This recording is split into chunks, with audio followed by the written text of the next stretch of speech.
In this section, we're just going to do a quick overview of all the buttons on the control panel for the Kayak 1.5 systems that we have. There are two sets, probably look most like a switcher to all you TDs out there. On the bottom section here with the red and white buttons, the red buttons are the program bus, the white buttons are the preview bus.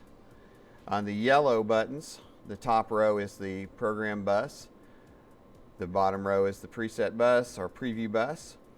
For this set of controls, each group also has two other rows of buttons. Grass Valley calls it the delegate row and the key bus row. I call it the double row of wonderment, because these buttons will select the sources for all your keyers that this row of buttons is associated with. There's also two utility buses that you can use to select sources for. And also this is where you get all of your auxes.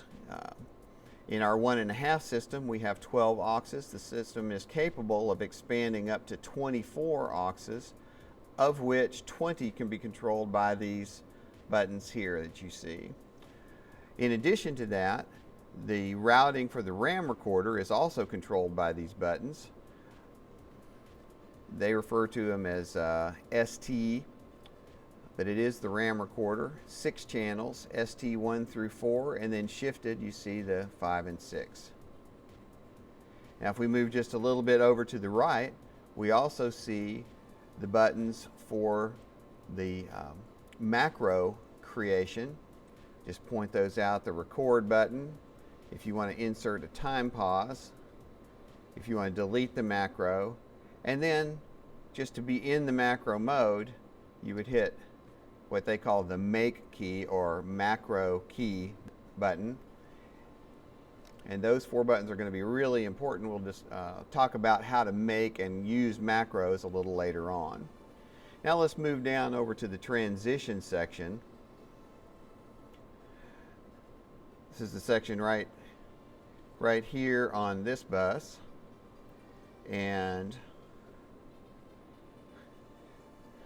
just up above on this bus. This is going to control what actually happens when you toggle the lever here.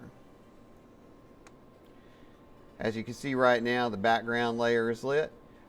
This will decide whether you just have the background, which keyer or combination of keyers that you apply on your transition.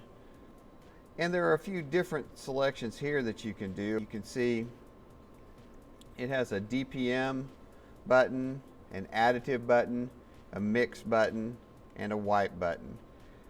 Almost everything we do will be in mix. Occasionally there'll be a wipe. It is capable of doing a DPM two keyframe effect. It's not used very often.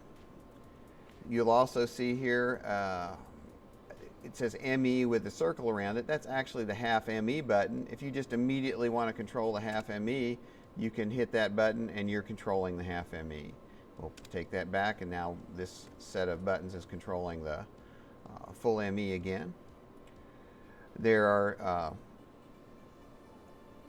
is a black preset button here, cut, auto, pretty self-explanatory. I think we'll take a little more time in a short section later to talk exactly what all these things do. And then a little further to the right, it's kind of immediate transition buttons where you can just hit the button and put in the keyer or dissolve in the keyer on any of the 4 keyers. You can do a cut to black, or you can do a fade to black. That takes care of most of the buttons that you see on the lower half of the control panel.